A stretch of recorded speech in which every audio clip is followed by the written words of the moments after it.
앵커브리핑 시작합니다. 국민의힘이 21대 대선에서 패배한 지 3주 가까이 됐는데요. 아직도 당 쇄신 방향을 정하지 못하고 표류하고 있습니다. 새로운 원내대표로 TK 3선 송원석 의원이 선출됐지만 김용태 비상대책위원장과 쇄신안을 두고 엇박자를 내고 있습니다.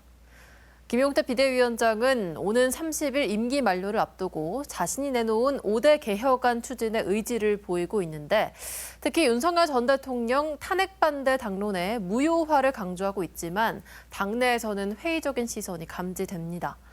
송원석 원내대표는 김 위원장 개혁안에 미온적이고 원내 혁신위원회 출범을 대안으로 제시하면서 혁신위가 개혁안을 논의해야 한다는 입장입니다. 이렇게 두 지도부가 각자 다른 목소리를 내고 있다 보니 당 쇄신에 있어서는 헛걸음하고 있다는 지적이 나옵니다. 새 정부 출범 이후 여야 지지율 격차는 더욱 극명하게 엇갈리고 있습니다. 한국갤럽이 지난 10일부터 12일까지 정당 지지도를 조사한 결과 더불어민주당은 46%, 국민의힘은 21%로 집계됐습니다.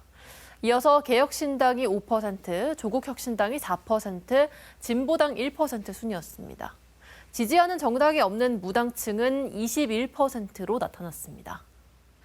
대선 전인 5월 넷째 주와 비교하면 민주당 지지율은 4%포인트 상승한 반면 국민의힘은 15%포인트 하락하면서 양당 지지율 격차가 5년 만에 최대 수준으로 벌어졌습니다. 국민의힘 지지율 폭락은 대선 패배 후에도 계속되는 당내 계파 갈등과 미흡한 쇄신 의지에 대한 국민적인 분노와 실망감이 표출된 것이라는 분석이 나옵니다. 보수 정당으로서 역대 최악의 성적표를 받았지만 쇄신 논의가 헛바퀴를 돌며 한동안 내홍만 커질 것이라는 전망이 많습니다. 국민의힘이 당의 쇄신에 따르는 고통을 회피하기 위해서 107석 제1야당에 만족한다면 지금의 지지율도 과분한 사치라는 비판이 나옵니다. 국민의힘 의원들은 그런 식의 방식, 예를 들면 특검을 하지 말아야 이런 방식에 너무 귀를 기울여서는 안 돼요. 뭐냐 하면 국민의힘이 배출한 당의 그 대통령이 그런 일을 벌인 마당에 파면까지 됐잖아요. 그러면 역사적인 좀 엄중함을 좀 생각을 해야 돼요.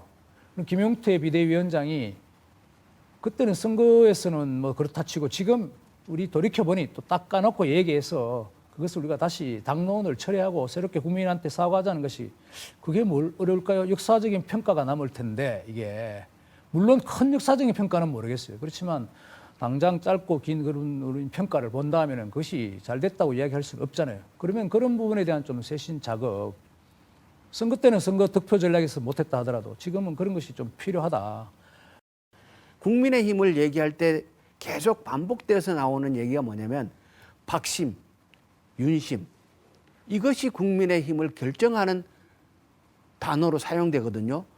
정당이 이런 작동 원리를 극복하지 못하면 이제 우리 국민들의 의식 수준에 맞는 정당으로 성장할 수 없고, 저는 부탁드리고 싶은 것이 국민의힘이 여기까지 오게 된 과정은 국민의힘을 절대적으로 지지하는 TK의 유권자들이 소위 선거치료라는 걸 해주지 않았다는 거예요.